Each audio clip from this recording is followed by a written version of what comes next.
أشهد أن لا إله إلا الله أشهد أن محمد رسول الله أشهد أن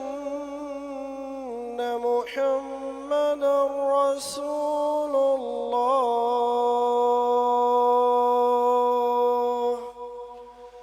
حي على الصلاة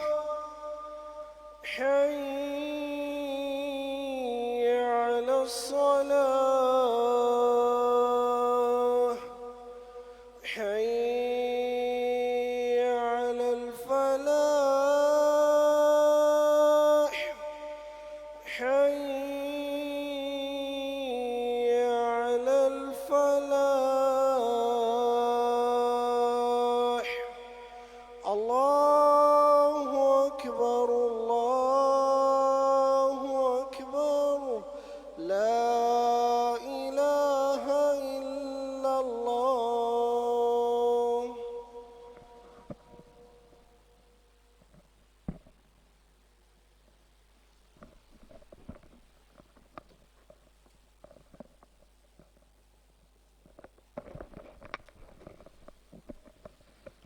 الحمد لله نحمده ونستعينه ونستغفره ونؤمن به ونتوكل عليه ونعوذ بالله من شرور أنفسنا ومن سيئات أعمالنا من يهده الله فلا مضل له ومن يضلل فلا هادي له وأشهد أن لا إله إلا الله وأشهد أن محمدا عبده ورسوله صلى الله عليه وسلم أما بعد فإن خير الحديث كتاب الله وخير الهدي هدي محمد صلى الله عليه وسلم وشر الأمور محدثاتها وكل محدثة بدعة وكل بدعة ضلالة وكل ضلالة في النار أما بعد أعوذ بالله السميع العليم من الشيطان الرجيم لن ينال الله لحومها ولا دماؤها ولكن يناله التقوى منكم ہر قسم کی تعریفات اللہ مالک الملک کے لیے ہیں جنہوں نے جنات اور انسان کو حقیقی معنوں میں اپنی پوجا اپنی بندگی اور اپنی عبادت کے لیے بنایا جنات اور انسان کی تخلیق کا حقیقی اور بنیادی مقصد یہی تھا کہ وہ بارگاہ رب العالمین میں آیا کریں اپنی جبین نیاز کو مالک کائنات کی بارگاہ میں آ کے جھکایا کریں اپنے دست سوال کو کبریا کی بارگاہ میں آ کے پھیلایا کریں اپنی کمر کو حالت رکوع میں اس کی بارگاہ میں آ کے ہم کیا کریں اسی کی تکبیر کی صداؤں کو بلند کیا کریں اسی کی تحلیل کے آوازوں کو اجاگر کیا کریں اور اسی کی تسبیح گیت گایا کریں چنانچہ ارشاد ہوا وما خلقت الجن والانس الا لیعبدون اور میں نے نہیں بنایا جنات اور انسان کو مگر اپنی پوجا اپنی بندگی اور اپنی عبادت کے لیے حمد و ثنا کے بعد عرب عرب انگنت اور بے شمار درود و سلام ہوں اس ہستی اقدس و مقدس پر کے جن کا نام نامی اور اسم گرامی محمد کریم صلی اللہ علیہ وآلہ آلہ وصحبہ وبارک وسلم ہے اللہ رب العزت نے امام کائنات علیہ الصلوۃ والتسلیم کو اہل کائنات کی ہدایت اور ان کی رہنمائی کے لیے مبعوث فرمایا اور آپ کی ذات بابرکات کے ذریعے اہل کائنات کی ہدایت اور ان کی رہنمائی کا خوب بندوبست فرمایا اللہ رب العزت نے امام الہدا علیہ الصلوۃ والتسلیم کی سیرت طیبہ میں طرح طرح کی خصوصیات کو ودیت فرما دیا تھا اور گونا گوں قسم کی صفات کو آپ کی ذات اقدس و مقدس کا حصہ بنا دیا تھا اور ان تمام باتوں سے بڑھ کر یہ کہ میرے آقا کی زندگی میں کوئی صبح ایسی نہیں آئی کوئی شام اور کوئی رات ایسی نہیں آئی دکھوں کی کوئی گھڑی خوشیوں کا لمحہ ایسا نہیں آیا جب مالک کائنات نے اپنی تائید کو اپنی نصرت کاملہ اور اپنی حمایت بے مثال کو آپ کے شامل حال نہ فرمایا ہو اور ان تمام باتوں سے بڑھ کر یہ کہ رشک رب نے اپنی آخری کتاب حمید کو سید العرب والعجم امام المتقین والابرار حضرت اشرف الانبیاء والمرسلین حضرت خاتم النبیین جناب محمد کریم صلی اللہ علیہ وسلم کے قلب اطہر میں نازل فرما دیا تھا اسی کتاب حمید کے ایک انتہائی فصیح و بلیغ عنوان جس کا تعلق سیرت ابراہیم کے ساتھ تھا اس کے حوالے سے اپنی چند گزارشات کو میں عید کے ایام میں آپ کے سامنے رکھتا رہا ذی الحجہ کے ایام کے دونوں جمعے میں نے اسی حوالے سے آپ حضرات کے سامنے پڑھائے آج تجدید عزم کے لیے اسی حوالے سے کچھ مزید باتیں کرنے کے بعد انشاءاللہ العزیز نئے موضوع کو یعنی اسلام کے اندر حکمرانوں کی ذمہ داریاں کیا ہیں انہیں کیا کیا کارہائے نمایاں کو انجام دینا چاہیے انہیں سوسائٹی کو کس سمت میں گائیڈ کرنا چاہیے انہیں سوسائٹی کے اندر کس قسم کے طرز عمل کو اپنانا چاہیے اس حوالے سے کتاب و سنت نے جو ذمہ داریاں حکمرانوں کے اوپر عائد کی ہیں ان باتوں کو انشاءاللہ دوبارہ آپ حضرات کے گوش گزار کرنے کی کوشش کی جائے گی حضرات گرامی قدر سیدنا ابراہیم علیہ السلام کی سیرت مطہرہ کا خوبصورت اور حسین ترین باب یہ ہے کہ آپ نے سیدنا اسماعیل علیہ السلام کے بارے میں خواب میں دیکھا کہ میں ان کے گلے کے اوپر چھری کو چلا رہا ہوں۔ آپ نے اس بات کو صرف اپنی ذات تک محدود نہیں رکھا بلکہ اپنے بیٹے اسماعیل علیہ السلام کو بھی اس کارہائے نمایاں کو انجام دینے کے لیے پوری طرح آمادہ و تیار کیا۔ ان سے پوچھا انی ارا فی المنام انی اذبحک فانظر ماذا تری، اے میرے بیٹے میں نے خواب میں دیکھا ہے تیرے گلے کے اوپر چھری کو چلا رہا ہوں، تیری رائے کیا ہے؟ تو ایسے عالم میں سیدنا اسماعیل علیہ السلام نے بڑا ہی خوبصورت اور عظیم جواب دیا تھا۔ آپ نے کہا تھا یا ابت افعل ما تؤمر ستجدنی انشاءاللہ من الصابرین، اے میرے بابا جس بات کا آپ کو حکم دیا گیا ہے اس کے اوپر آپ عمل کر گزریے۔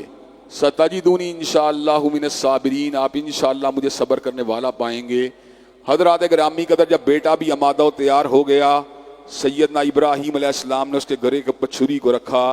تو اللہ تبارک و تعالیٰ نے سیدنا ابراہیم علیہ السلام اور سیدنا اسماعیل علیہ السلام کو اس ابتلاء عظیم سے بچا لیا اور اس امر کا اعلان فرما دیا وَفَدَيْنَاهُ بِذِبْحٍ عظیم، کہ ہم نے ابراہیم علیہ السلام کی قربانی کو قبول کر لیا، جنت کے مینڈے کو ان کی چھری کے نیچے رکھ دیا وَفَدَيْنَاهُ بِذِبْحٍ عظیم، اور ان کو ذبح عظیم کی بشارت دی اور ان کو ذبح عظیم سے نواز دیا۔ یعنی ذبح تو مینڈا ہوا لیکن قربانی حضرت ابراہیم علیہ السلام کی طرف سے حضرت اسماعیل علیہ السلام کی قبول ہوئی،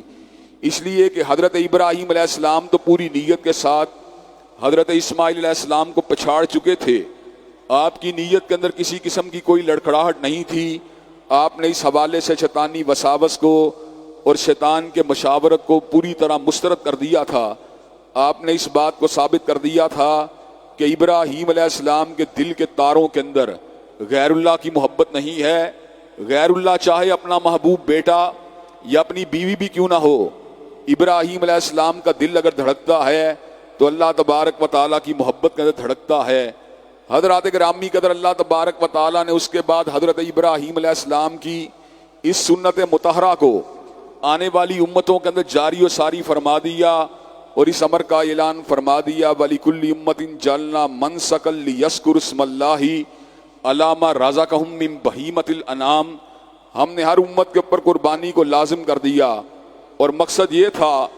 کہ جس رب کا نام حالت قیام میں لیا جاتا ہے، جس رب کا نام حالت سجدہ میں لیا جاتا ہے، اس کا نام جو ہے وہ جانوروں کے گلے کے اوپر چھری چلاتے ہوئے بھی لیا جائے۔ حضرات گرامی قدر اللہ تبارک و تعالیٰ نے قربانی کی حقیقت کو بھی واضح فرما دیا کہ لن ینال اللہ لحومھا ولا دماؤھا ولکن ینالہ التقوی منکم، کہ اللہ تبارک و تعالیٰ کو تمہارے کاٹے جانے والے گوشت کی ضرورت نہیں، تمہارے بہائے جانے والے لہو کی ضرورت نہیں، اس لیے کہ اللہ تبارک و تعالیٰ تو گوشت کو کھانے سے پاک ہے۔ اللہ تبارک و تعالیٰ خون اس کی رنگت کو زمین کے اوپر گراتا ہے، لیکن اللہ تبارک و تعالیٰ کو کیا چیز پہنچ رہی ہوتی ہے؟ وَلَكِنْ يَنَالُهُ التَّقْوَى مِنْكُمْ، جو تمہارے دل کا تقوی ہوتا ہے وہ پروردگار عالم کو پہنچ رہا ہوتا ہے۔ اللہ تبارک و تعالیٰ دیکھ رہے ہوتے ہیں کہ جانور کے گلے کے اوپر چھری چلاتے ہوئے ریاکاری کرنے والا کون ہے اور جانور کے گلے کے اوپر چھری چلاتے ہوئے خلوص نیت کا مظاہرہ کرنے والا کون ہے۔ اور حضرات گرامی قدر اللہ تبارک و تعالیٰ نے کتاب حمید میں اس امر کا اعلان فرما دیا واتقوا اللہ لعلکم تفلحون، اگر تم متقی بن جاؤ گے تو میں تمہیں دنیا اور آخرت کی کامیابیوں اور کامرانیوں سے نواز دوں گا۔ اللہ تبارک و تعالیٰ وہ کون سی کامیابیاں ہیں جو آپ اہل تقویٰ کو عطا فرمانے والے ہیں؟ تو اللہ تبارک و تعالیٰ ان قربانیوں کا، ان فوائد کا جو تقویٰ کے نتیجے میں حاصل ہونے والے ہیں، بڑے بلیغ انداز میں قرآن مجید کے متعدد مقامات پہ ان کا ذکر فرماتے ہیں۔ اعلان ہوا من یتق اللہ یجعل لہ مخرجا ویرزقہ من حیث لا یحتسب، اگر تم متقی بن جاؤ گے اللہ تبارک و تعالیٰ تمہاری تنگیوں کو دور کر دے گا اور تم کو رزق وہاں سے دے گا جہاں سے تم گمان بھی نہیں کر سکتے۔ ومن یتق اللہ یکفر عنہ سیئاتہ ویعظم لہ اجرا، اگر تم متقی بن جاؤ گے تو اللہ تبارک و تعالیٰ تمہاری خطاؤں کو معاف کر دے گا اور تمہارے اجر کو دو چند کر دے گا۔ ومن یتق اللہ یجعل لہ من امرہ یسرا، جو متقی بن جائے گا اللہ تبارک و تعالیٰ اس کے معاملات کو آسان بنا دیں گے۔ اور ان تمام باتوں کے ساتھ ساتھ اللہ تبارک و تعالیٰ نے اس امر کا بھی اعلان فرما دیا کہ اللہ تبارک و تعالیٰ فرماتے ہیں ان اکرمکم عند اللہ اتقاکم، دنیا والے تو عزت کرتے ہیں حسب کو دیکھ کر، نسب کو دیکھ کر، مال کو دیکھ کر، منصب کو دیکھ کر،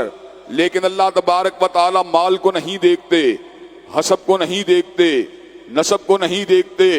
اللہ تبارک و تعالیٰ منصب کو نہیں دیکھتے۔ انہ لا ینظر الی صورکم ولا الی اموالکم ولکن ینظر الی قلوبکم واعمالکم، وہ تمہارے چہروں کو نہیں دیکھتا، وہ تمہارے اموال کو نہیں دیکھتا، بلکہ وہ تمہارے دلوں کو دیکھتا ہے، تمہارے اعمال کو دیکھتا ہے۔ حضرات گرامی قدر، اللہ تبارک و تعالیٰ نے جب عزت عطا فرمانی ہوتی ہے تو اہل تقوی کو عطا فرماتے ہیں۔ اسی لیے سیدنا بلال حبشی جو غلام تھے، پردیسی تھے، مفلوق الحال تھے، کالی رنگت والے تھے، چپٹی ناک والے تھے، چھوٹی قامت والے تھے، حضرت رسول اللہ صلی اللہ علیہ وسلم نے شب معراج جنت کی سیر کے دوران ان کے قدموں کی آہٹ کو جنت کے میدانوں کے اندر سنا، جنت کے باغات کے اندر سنا۔ کہا یہ جنت کے اندر کس کے قدموں کی آہٹ کی آواز آ رہی ہے؟ حضرات گرامی قدر، ساؤنڈ کو ایمپلیفائی کرنے کے لیے آلات کو بنایا گیا،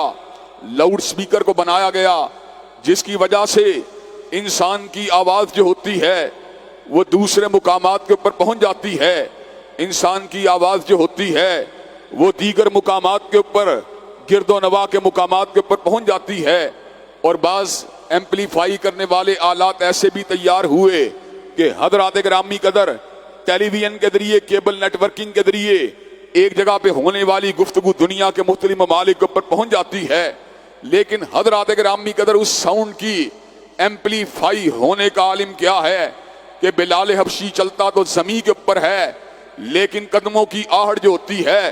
وہ آسمانوں کے اوپر سنائی دیتی ہے۔ اس کی بنیادی وجہ یہ ہے کہ بلال وہ اللہ تبارک و تعالیٰ کا ولی ہے، بلال تقوی کے رنگ میں رنگا ہوا ہے، بلال صبغت اللہ کا عین دار ہے، بلال اللہ تبارک و تعالیٰ کا تابعدار ہے، بلال اللہ تبارک و تعالیٰ کی منشا اور اس کی رضا کے لیے کام کرنے والا ہے۔ حضرات گرامی قدر، فرعون کو سرداری کے باوجود عزت نہ ملی، نمرود کو بادشاہت کے باوجود عزت نہ ملی، قارون کو سرمایہ کے باوجود عزت نہ ملی، شداد کو جاگیر کے باوجود عزت نہ ملی۔ عزت اگر ملی حبشہ کے بلال کو ملی، اللہ نے اس کو اتنا بلند کر دیا، اتنا بلند کر دیا کہ آج سفید چمڑی والوں کے یہاں پر بھی کوئی خوبصورت بچہ پیدا ہوتا ہے تو نسبت بلال سے اس کے نام کو بلال کے نام پر رکھ کر اس بات کا اظہار کیا جاتا ہے کہ بلال کا نام کرنوں میں نہیں مٹ سکتا، صدیوں میں نہیں مٹ سکتا، بلال کا نام 1400 برس کے اندر نہیں مٹا۔ آج بھی اس ذہن مسجد کے اندر کئی بلال نامی آدمی آپ کو نظر آ جائیں گے جو اس بات کی بین دلیل ہے کہ اللہ تبارک و تعالیٰ ان کو مٹنے نہیں دیتا جو اللہ تبارک و تعالیٰ کے بندے بن جاتے ہیں۔ حضرات گرامی قدر، اور تقوی ہی کے فوائد کے حوالے سے اللہ تبارک و تعالیٰ نے اس امر کا بھی اعلان فرما دیا، وَلَوْ أَنَّ أَهْلَ الْقُرَىٰ آمَنُوا وَاتَّقَوْا لَفَتَحْنَا عَلَيْهِمْ بَرَكَاتٍ مِّنَ السَّمَاءِ وَالْأَرْضِ۔ اگر بستیوں کے رہنے والے صحیح معنوں میں متقی بن جائیں تو اللہ تبارک و تعالیٰ ان کے لیے آسمان و زمین سے برکات کے دروازوں کو کھول دیں گے۔ حضرات گرامی قدر، ہم اگر اپنے وطن کے اوپر غور کریں، 70 برس سے زیادہ عرصہ بیت گیا لیکن معاشی مسائل حل نہ ہوئے، اقتصادی مسائل حل نہ ہوئے، سیاسی مسائل حل نہ ہوئے، چوری ڈکیتی کے مسائل حل نہ ہوئے۔ حضرات گرامی قدر، پتہ اس کی وجہ کیا ہے؟ اس کی وجہ یہ ہے ہم نے تقوی والی زندگی کو نہیں گزارا، ہم نے بازار گناہوں کو بند نہیں کیا، ہم نے شراب کی بھٹیوں کو بند نہیں کیا، ہم نے اللہ اور اس کے رسول سے اعلان جنگ والے کاروبار سود کو بند نہیں کیا۔ ضرب اللہ مثلا قریۃ کانت آمنۃ مطمئنہ یاتیہا رزقہا رغدا من کل مکان فکفرت بانعم اللہ فاذاقہا اللہ لباس الجوع والخوف بما کانوا یصنعون۔ اللہ مثال دیتے ہیں ایک بستی کی جس کو 3 طرح کی نعمتیں حاصل تھیں، باہر سے امن تھا، داخل میں اطمینان تھا۔ حضرات گرامی قدر، باہر امن ہو، داخل میں انتشار ہو، مزہ نہیں آتا۔ باہر جو ہے بد امنی ہو، اندر اطمینان ہو، پھر بھی زندگی مکمل نہیں ہوتی۔ امن اور اطمینان کے کمبینیشن کے بعد یاتی ہا رزقھا رغدم من کل مکان، ان کو ہر جگہ سے رزق با فراغت مل رہا تھا۔ کیا کیا؟ اللہ کی نعمتوں کا شکریہ ادا کرنے کی بجائے فکفرت بانعم اللہ، اللہ کی نعمتوں کے نہ شکرے بن گئے۔ اللہ تبارک و تعالیٰ نے کیا کیا؟ فَأَذَاقَهَا اللَّهُ لِبَاسَ الْجُوعِ وَالْخَوْفِ بِمَا كَانُوا يَصْنَعُونَ، اللہ نے ان سے امن کو چھینا، اطمینان کو چھینا، ان کے اوپر خوف کو مسلط کر دیا، ان سے رزق کو چھینا، ان کے اوپر بھوک کو مسلط کر دیا۔ حضرات گرامی قدر، سرزمین پاکستان کے مسائل عمران خان کے منشور سے حل نہیں ہو سکتے، سرزمین پاکستان کے مسائل نواز شریف کے منشور سے حل نہیں ہو سکتے، سرزمین پاکستان کے مسائل اگر حل ہوں گے رب کے قرآن سے حل ہوں گے، کالی کملی والے کے فرمان سے حل ہوں گے، تقوی سے حل ہوں گے، للہیت سے حل ہوں گے، ابراہیمی انداز فکر سے حل ہوں گے، محمد علیہ السلام کے طریقہ کار سے حل ہوں گے۔ لن ینال اللہ لحومها ولا دماؤها ولکن ینالہ التقوی منکم۔ حضرات گرامی قدر، ایک وقت تھا جب مسلمان جو تھا اتنا غریب تھا کہ ایک بکری ذبح کرنے کے قابل تھا، لیکن دل کا تقوی اتنا تھا کہ اللہ تبارک و تعالیٰ دل کے ساتھ جڑا ہوا تھا۔ وہ وقت تھا جب ہم نے کلیسا کی ہیبت کو مٹا دیا، وہ وقت تھا جب ہم نے کسریٰ کے آتش کدوں کو بجھا دیا، وہ وقت تھا جب ہم نے مصر کے اوپر اسلام کے جھنڈوں کو لہرا دیا، وہ وقت تھا جب ہم نے یورپ کی سرزمین کے اندر اپنے گھوڑوں کو دوڑا دیا، وہ وقت تھا جب ہم نے دریاؤں اور سمندروں کو مسخر کر دیا، وہ وقت تھا جب ہم نے سمندروں کے اندر اپنے بحری بیڑوں کو چلا دیا، وہ وقت تھا جب ہم نے زمین کے ہر کنارے کے اوپر اللہ تبارک و تعالیٰ کے حکم سے تلوار کو چلا دیا۔ آج کا مسلمان اتنا امیر ہے کہ کئی کئی گھروں کے اندر 4-4 کروڑ کی قربانی ہوئی۔ آج کا مسلمان اتنا امیر ہے کئی کئی گھروں کے اندر 50-50 لاکھ کے بیل کو ذبح کیا گیا۔ لیکن کیا بات ہے کشمیر میں مذبحانے کھلے ہوئے ہیں، لیکن کیا بات ہے کہ برما کے اندر جو ہے آگ لگی ہوئی ہے، کیا بات ہے فلسطین کے اندر ہر سو جو ہے مسلمانوں کے پر ظلم کے پہاڑوں کو توڑا جا رہا ہے۔ وجہ یہ ہے کہ آج قربانی تو ہو رہی ہے لیکن تقویٰ کے بغیر ہو رہی ہے، آج قربانی تو ہو رہی ہے لیکن ابراہیمی انداز فکر کے بغیر ہو رہی ہے، آج قربانی تو ہو رہی ہے لیکن للہیت کے جذبے کے بغیر ہو رہی ہے۔ جس دن للہیت والی قربانی ہوگی، جس دن قربانی اس جذبے کے ساتھ ہوگی کہ اللہ تبارک و تعالیٰ آج تو جانور کے گلے کے اوپر چھری کو چلا رہا ہوں، کل تیری رضا کے لیے اپنی گردن کو بھی کٹوانا پڑا، اللہ تیار ہو جاؤں گا، مجھے یہ بات بتلائیے پھر کشمیر میں ظلم ہو سکتا ہے؟ حضرات گرامی قدر، بڑے بڑے انگریز دانشور اس بات کے اوپر معترف ہوئے کہ مسلمانوں کے نبی نے ان کو ایسا طریقہ سکھلا دیا کہ موت کے خوف کو ان کے دل و دماغوں سے کھرچ کے رکھ دیا۔ لیکن آج کا مسلمان وہن کی بیماری کا شکار ہے۔ حضرت رسول اللہ صلی اللہ علیہ وسلم نے کہا تھا ایک وقت آئے گا قومیں تم پہ اس طرح ٹوٹ پڑیں گی جس طرح بھوکے دسترخوان کے اوپر ٹوٹ پڑتے ہیں۔ صحابہ حیران ہوئے جنہیں آج تک اس بات کا علم نہ تھا کہ قوم جو ہوتی ہے وہ توحید پرستوں کے اوپر بھی ٹوٹ کے گر سکتی ہے۔ حضرات گرامی قدر، صحابہ نے کہا کیا ہم اس دن اتنے بھی نہیں ہوں گے جتنے آج ہیں؟ تو حضرت رسول اللہ نے کہا بل انتم کثیر، ایسی بات نہیں، تم تعداد میں بہت زیادہ ہوگے۔ حضرت رسول اللہ پھر کیا وجہ ہے قومیں ہم کے اوپر کیوں ٹوٹ پڑیں گی؟ کان تم کا غصۂ سیل، تم موسلادھار بارش کے اندر بہنے والے تنکوں کی طرح ہوگے اور تمہارے اندر وہن کی بیماری آ جائے گی۔ وہن کیا ہے؟ حب الدنیا و کراہیت الموت، تمہارے اندر دنیا پرستی غالب آ جائے گی، تم موت سے نفرت کرنے والے بن جاؤ گے۔ جب تمہارے اندر یہ چیزیں جمع ہو جائیں گی تو قومیں تمہارے پر غلبہ پا لیں گی۔ لاہور کے مسائل کیسے حل ہوں گے؟ ہم اس کو آزما رہے ہیں، اس کو آزما رہے ہیں، بیماری کے اصل حل کی طرف نہیں جا رہے۔ وہی دیری نہ بیماری، وہی نہ محکمی دل کی، اور علاج اس کا وہی آب نشاط انگیز ہے ساقی۔ حضرات گرامی کا تقویٰ سے حل ہوں گے مسائل۔ وَلَوْ أَنَّ أَهْلَ الْقُرَىٰ آمَنُوا وَاتَّقَوْا لفتحنا علیہم برکات من السماء والارض. اگر لاہور کے رہنے والے، انڈونیشیا کے رہنے والے، جکارتا کے رہنے والے، کوالالمپور کے رہنے والے، استنبول انقرہ کے رہنے والے، جدہ ریاض کے رہنے والے، مکہ مدینہ کے رہنے والے، حضرات گرامی قدر دنیا کے اندر کسی بھی کنارے پہ رہنے والے اگر متقی بن جائیں گے تو اللہ تبارک و تعالیٰ آسمان و زمین سے ان کے لیے برکات کے دروازوں کو کھول دے گا. حضرت ابراہیم علیہ السلام کی فکر کو مد نظر رکھتے ہوئے صحیح معنوں میں قربانی کے فلسفے کو سمجھنے کی ضرورت ہے، اور قربانی کے فلسفے کو سمجھ کر صحیح معنوں میں تقوی والی زندگی کو اختیار کرنے کی ضرورت ہے. جس دن ہم صحیح معنوں میں متقی بن جائیں گے انشاءاللہ ہمارے جملہ مسائل حل ہو جائیں گے. ان تتقوا اللہ یجعل لکم فرقانا. کئی مرتبہ لوگ کہتے ہیں اس کی بات کو مانے، اس کی مانے، دائیں کی مانے، بائیں کی مانے، کچھ سمجھ نہیں آتا. تیری سمجھ اس لیے کمزور ہے کہ تو تقوی والا نہیں. تتقوا اللہ یجعل لکم فرقانا. اگر تو متقی بن جائے اللہ تیرے اندر فرق کرنے کی صلاحیت کو بھی پیدا کر دے گا. واتقوا اللہ لعلکم تفلحون. متقی تم بن جاؤ، کامیابیاں کامرانیاں دینا یہ اللہ کی ذمہ داری ہے. اللہ تبارک و تعالی ہم سب کو صحیح معنوں میں عید قربان کے فلسفے کو سمجھتے ہوئے ابراہیمی انداز فکر کو اپناتے ہوئے قربانی کرنے کی توفیق دے، اور قربانی کے بعد والے ایام کے اندر جو سبق ہم نے قربانی سے حاصل کیا اس کو اپنانے کی توفیق دے. وآخر دعوانا الحمدللہ رب العالمین. الحمدللہ الحمدللہ نحمدہ ونستعینہ ونستغفرہ ونؤمن بہ ونتوکل علیہ ونعوذ باللہ من شرور انفسنا ومن سیئات اعمالنا. من یهده اللہ فلا مضل له ومن یضلل فلا هادی له. واشهد ان لا الہ الا اللہ واشهد ان محمدا عبده ورسولہ.